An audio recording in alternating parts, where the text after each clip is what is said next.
Good afternoon and welcome to today's Lunch and Learn. My name's Sally Leech. I'm from Henpicked and Henpicked Menopause in the Workplace. I'm delighted to be here with you today to talk all about early menopause. And we're really delighted to be joined by Amy Bennie, who's a psychotherapist and also chair of the Daisy Network, to be able to really explore an understanding more about early menopause, the impact it can have, and in particular where people can get the support and help they might need. So Amy, welcome. It's lovely to have you here. Thank you very much for having me. And if you can just tell us a little bit first of all about your story and why you do the work you do with the Daisy Network. Absolutely. So I was diagnosed with early menopause or premature ovarian insufficiency at the age of 16. And when I was diagnosed, I wasn't even told the name of the condition, just that my ovaries had stopped working. So yeah, I didn't have a clue about it, didn't get given any information, wasn't directed to any resources. So I kind of buried my head in the sand until my 20s, and when I found Daisy Network, and that's when sort of my eyes were opened as to what this condition was that I had, and that I wasn't the only person in the country with it. There was actually a whole community of women with it. So I started to volunteer for Daisy Network about 7 years ago now. And that must have been really hard when you first understood what that meant for you.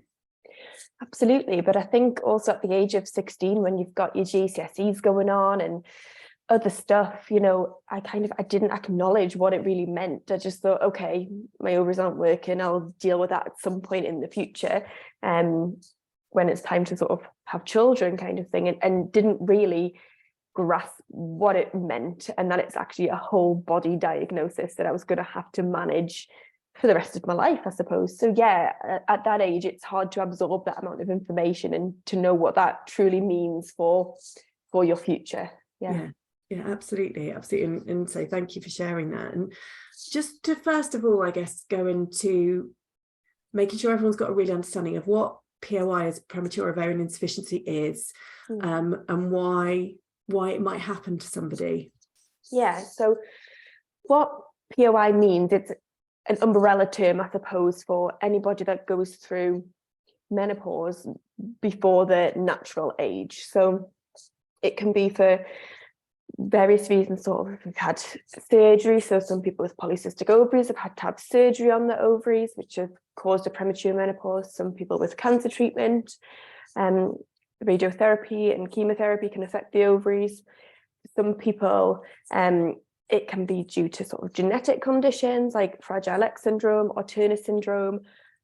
But for 80 to 90% of women with this diagnosis, the ovaries just stop working for no reason at all. And there's never any cause found. And that's what it is for the majority of women, that it just suddenly happens.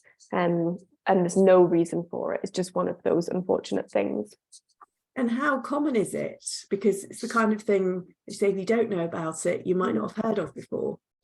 Yeah, so there's kind of a list of statistics. So it's 1 in 100 women under 40, 1 in 1,000 between the age of 30 and 20, and then 1 in 10,000 under 20, and then 1 in 100,000 before puberty. So saying that, even, you know, 1 in 1,000 under 30, that's a fair amount of people. It's not as rare as you think when you sort of say those numbers out loud, and it can affect people of all ages, literally from before people have started their periods up until the age of sort of late 40s, and that's where the POI terminology comes in. Anybody that goes through it within those age groups.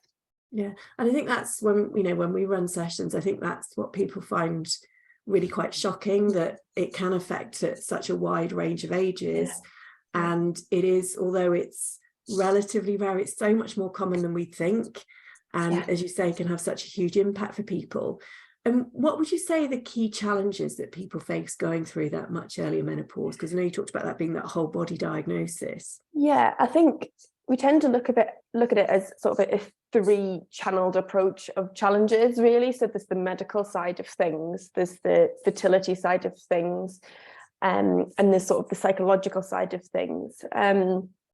in terms of key challenges, one of the main challenges people have is getting the diagnosis in the first place.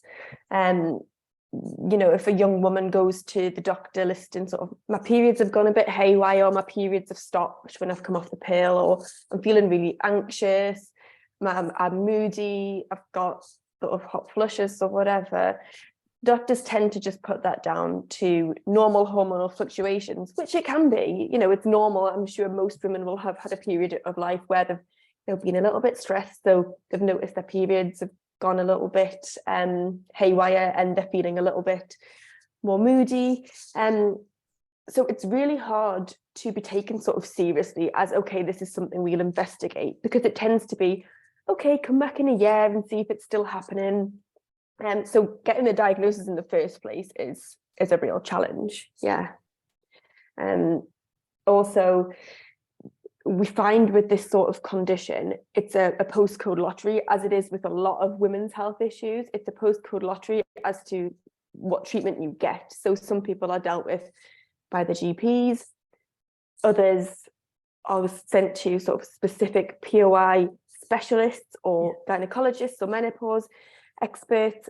And that's where the discrepancy comes, because some people get first line treatment really good, others are kind of given HRT and sent on their way. So that's kind of one of the main challenges as well, is actually the level of treatment across the country is not equal, and that's quite a problem. Yeah, and I think we can find, as you say, with lots of women's health issues, that it depends who you talk to and who you get to see as to the kind of support you get, which isn't right, but that's very much the reality. And just going on the diagnosis piece, any advice that you would give to somebody if they feel they're experiencing symptoms of this, or they're supporting someone that is, when going to see the GP, how we have those good conversations?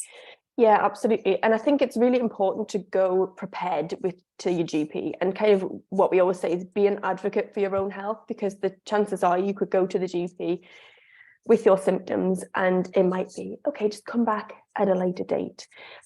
So it's best to go and request the blood test, and the blood test that you want is estrogen levels and FSH levels, and that's how you would get a proper diagnosis. So it's kind of going and requesting those blood tests and being an advocate for your own health, because nobody knows your body as well as you do, and you'll notice a difference. You'll know that you're not feeling right or how you should be.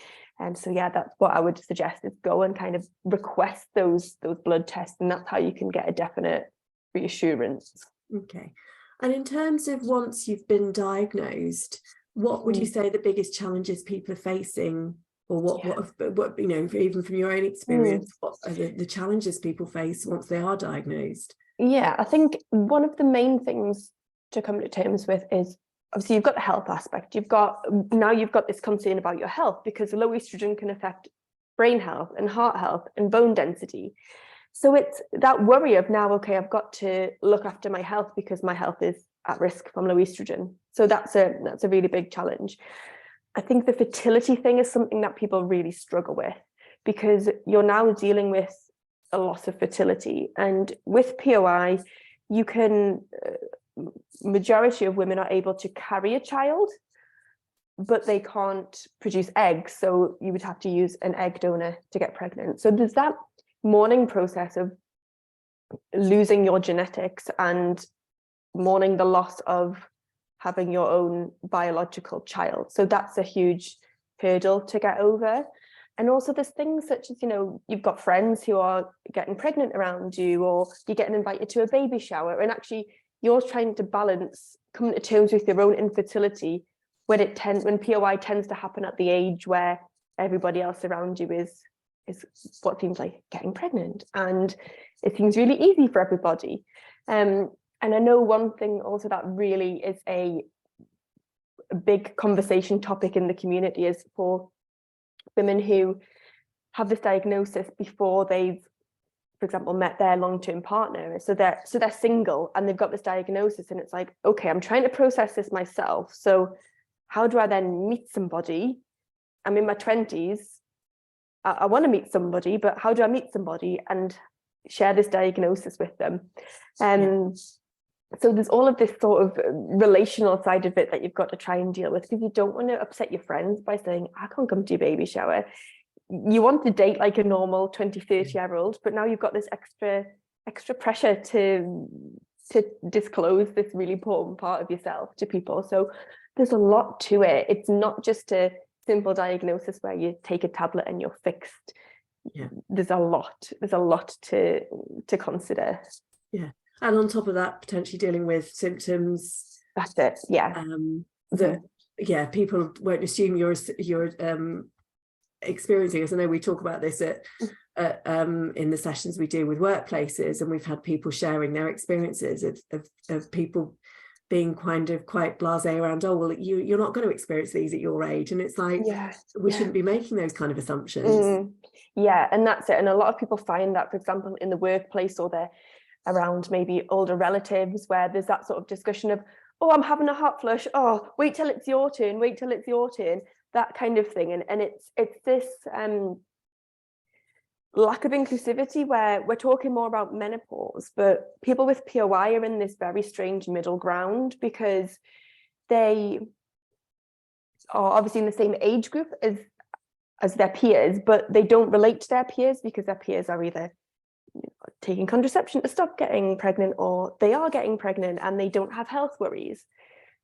But medically, they're in the same category as women over 50, which we don't feel like we fit in either. So we don't fit in with our peers, but we don't fit in with the category that we're put in with, which is over 50. So we're in this very strange sort of middle ground, which is quite hard to accept. And a lot of people don't understand that in the wider world, because they see a young person and they automatically assume, oh well, you can't understand what it's like being in menopause. And so it's a really tricky place to navigate, because you can't relate to your friends, but you also can't relate to those actually going through normal menopause. Yeah, absolutely. We've had a few questions asking around the diagnosis, because one of the challenges, so women in their kind of 40s that are maybe going through an early menopause are finding it hard around diagnosis. And we know blood tests when you're going through menopause can often not be, especially while hormones are fluctuating.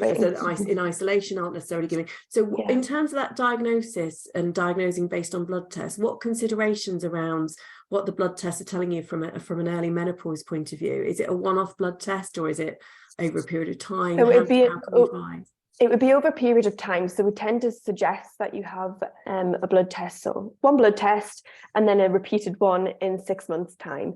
And it's if you have constant, so on the first and the second blood test in 6 months' time, still have elevated FSH levels and low estrogen, that's tend to where you get the diagnosis, because they know that it's okay. So this maybe isn't a fluctuation then, because this is still the same case after 6 months' time. So we do suggest getting those repeated blood tests. Yeah, absolutely. And in terms of how long it takes to get diagnosed, this obviously isn't a quick process. We know there's challenges with accessing the tests in the first place. So again, how long on average does it take to diagnose, and anything you can recommend to help people to understand where they may be on this journey? It can take up to, I mean, it's hard to say, because some people get a diagnosis pretty quickly. Some people it can take, I've heard women that it's taken about 4 years to get a diagnosis, because they've had sort of, if they've got, for example, an underactive thyroid, then it's like, oh well, that's what's causing your symptoms, it's your underactive thyroid. So there's a lot of dismissal. So for most people it does take, I would say, up to a year. But also it's worth noting that even once you've got your diagnosis and you are given HRT, which is to replace those hormones that you're missing, that can also be a really long-term process to get to the right level. So again, it's not a quick fix of, here's your diagnosis, here's your medication, off you're on your way. It's still a massive process of trial and error. So it can take about 4 to 5 years to get yourself to the right level of estrogen that you need to be. Even your medication is a process of getting that right. So the whole thing is quite tedious to get yourself to the point where you feel like, okay, I'm feeling better and I'm at the right levels. So it's a long process. So in terms of treatment, what is the main treatment that is recommended to help manage this? So it's to take hormone replacement therapy, so similarly to what people might get if they go through natural age menopause. Again, it'll need tweaking. What we find is that women with POI need a much higher dosage of HRT than somebody going through it in the normal age group. So also there's a lot of myths and rumors about HRT and, you know, horror stories about breast cancer and that sort of thing. It's worth noting that with POI, when you're taking HRT, it's kind of bringing your hormone levels up to where they should be. So if you're 25, it's taking your hormone levels up to where every other 25-year-old is. So the risks aren't really there for POI because it's just replacing what you're missing. So that's important to know. But the first line of treatment is HRT. So estrogen to get your estrogen levels up to where they should be. Progesterone to give you a bleed if that's what you want, and sometimes testosterone in there as well. Yeah. And for anyone that can't take HRT because they've maybe come to that earlier menopause because of cancer and cancer treatments or other conditions that might preclude taking HRT, what are the recommendations around supporting people who maybe can't manage it in that way? Yeah, and again, if you're seeing a specialist, a POI expert, that may be a discussion you can have where actually there might be a format of HRT because you can take it via gel or via patch, or there might be one that can work for you where those risks aren't going to be there. So that's important to kind of not dismiss yourself from taking HRT at all. However, there are things like some people find sort of taking antidepressants help, sort of herbal supplements for those physical symptoms like hot flushes and things. There are things you can do. So certainly don't suffer in silence with your symptoms, and just be aware that for all, you may not be able to take HRT, or you might think you can't. There is formats that actually a lot of people can take, even if they have gone through those cancer diagnoses previously. Yeah, absolutely. And I think this is where getting that specialist advice becomes really important, because so important. Yeah, our GPs, they are just that general practitioners. Yeah. And we know it can be a challenge sometimes to get the diagnosis and the initial. So would you say that the normal, once somebody is diagnosed, would the normal process be to be referred to a specialist? That is the ideal scenario, and that's what we would hope. So yes, you should be usually referred to, whether it's a gynecologist that has a menopause specialism, or an endocrinologist who's, you know, deals with hormones, but their specialism is in menopause or infertility or even sort of ovarian conditions. So what we say is it doesn't really matter which specialist you are sent to, as long as they are an expert within the field of menopause or premature menopause. Some people are dealt with by their GPs, and that's fine, and they're really happy with their treatment because their GP is knowledgeable about the condition. So it's just making sure that you feel like you are getting the best level of care, and you feel like whoever you are seeing knows about the condition, because a lot of people don't. And a lot of GPs will hold their hands up and say, actually, this isn't my area of expertise. So that's kind of what we say. Ideally get sent to a menopause specialist, but as long as you are receiving care from somebody who knows the condition, that's what's important. Yeah, absolutely. And I think, I mean, we've got quite a few people sharing in chat around they're struggling, they're kind of at the maximum level of HRT, their doctor, their GP will prescribe, but the GP won't refer them to a menopause specialist. So is there anything in the Daisy Network around supporting people to kind of really advocate for themselves? Yeah, and that's something we hear a lot. We hear even people get referred to sort of some private specialists who will say, oh, you're at the maximum level of HRT. But again, what we need to make people aware of is that the maximum level of HRT for women over 50s is not the case for people with POI. So for example, myself, I'm on 6 times the amount of recommended dose of HRT. So anybody on surface level, sort of a GP looking at my records, would be like, oh my gosh, you can't be on that amount, but you can. And that's what I need to get my levels right. So at Daisy Network, if people come to us, we can provide sort of a list of questions or evidence-based information that you can show to your GP. We have medical professionals that you can ask questions, actually, you know, say, I'm on this dosage, can I up it? Am I allowed to? And they can advise you. So we have that support in place, and we do have, you know, fact sheets and things that you can print out and show to your doctor to help them understand sort of that you can be on a higher dosage, or to help them understand the condition a bit more. Absolutely. Absolutely. And it is about signposting that accurate information to enable people to feel empowered to be able to say advocate for themselves with that knowledge and information. And we've got somebody there asking around, they were diagnosed POI at 26 and described HRT for 10 years and then told they didn't need it. Just wondering, is there and they're now back on it again, but just wondering if there's a recommendation around how long people would normally go through treatment following that diagnosis. Yeah, so you should be on your HRT until the natural age of menopause, or longer if you want. You know, we've now realized people can take HRT into their 70s, 80s if that's what they wish.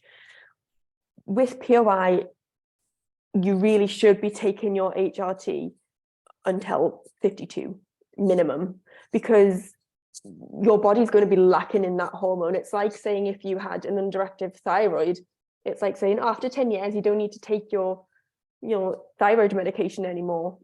Well, of course you need to, because you're still low in that hormone. You've got to think of it as a hormone deficiency, and you're deficient in that hormone for the rest of your life, essentially. So you need to be on your HRT constantly, and there is no increased risk of that with POI if you're taking it up until the natural age of menopause, which is 51, 52. That's what you need to be doing to make sure that you've got the ultimate bone health, heart health, brain health protection. Yeah, okay. And in terms of supporting somebody going through this, so you know, there may be people joining here today that maybe a family member or friend or colleague is going through this. What are the things that you feel make the biggest difference in supporting someone following a diagnosis or to gain a diagnosis? Yeah, I think it's learning about the condition. So at Daisy Network, we created sort of a little guidebook for people that they can read themselves or give to family members, just so family members are aware of actually what they're going through. I think there's a lot of unhelpful things often said around menopause and POI. So it's just having that awareness that actually your language matters, I think. So, you know, not making fun of having a hot flush and saying like, oh, you won't understand. Or we've had people who have gone through this in the comments of being like, oh, well, at least you don't get periods anymore. Or, oh, you don't want children anyway, they're a pain. You know, just these really unhelpful comments. And I think we are getting better at that sort of thing, but it's just having that awareness. And also, I think when it comes to, say, if you're supporting a friend and you, say, are pregnant or have a baby announcement or are hosting a baby shower, just to have that awareness of actually your friend doesn't want to be left out. So, you know, include them, but also be mindful that they mightn't be able to come to the baby shower, or it might be difficult for them, and just kind of acknowledging that with them and saying like, I hope you don't mind if, you know, I invite you, or I hope you don't mind if, you know, the conversation's a little bit about my pregnancy today. Just having that awareness, I think, is key.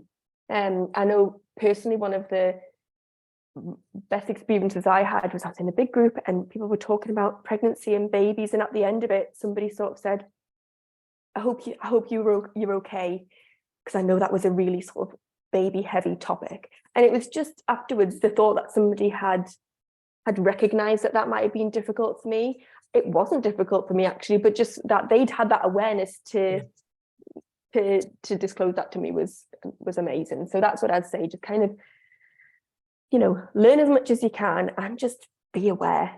That's all you can do. Yeah, absolutely. We've had some people sharing around, people, you know, always being said that then they're making it up, or it's not real, or you can't be going through it at that age. That kind of that lack of awareness, I think, must have a really big impact when there's the kind of an ignorance around it. Yeah, there is an ignorance around it. And like I say, myself included, I think as women, we're probably failed quite a lot in terms of at school and things. We get told, this is how, you'll start your periods, or about contraception, or about pregnancy.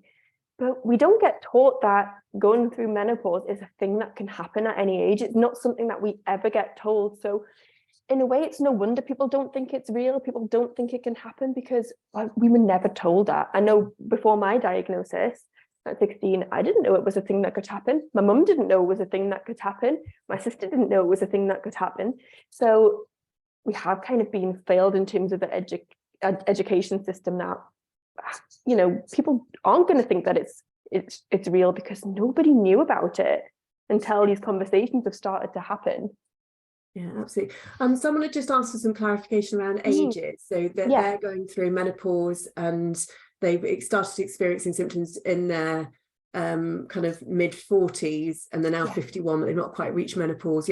When we're talking about menopause, we're talking about reaching that date where you're no longer having periods, and it's that early menopause or premature menopause is when you reach that date before the age of 40. That's really what we're talking about in terms of the diagnosis of it and definition of it. Yeah, absolutely. So after the age of 40, if you stopped having your periods before the ages of 52-ish, but in your 40s, that's still classed as an early menopause. That is still early.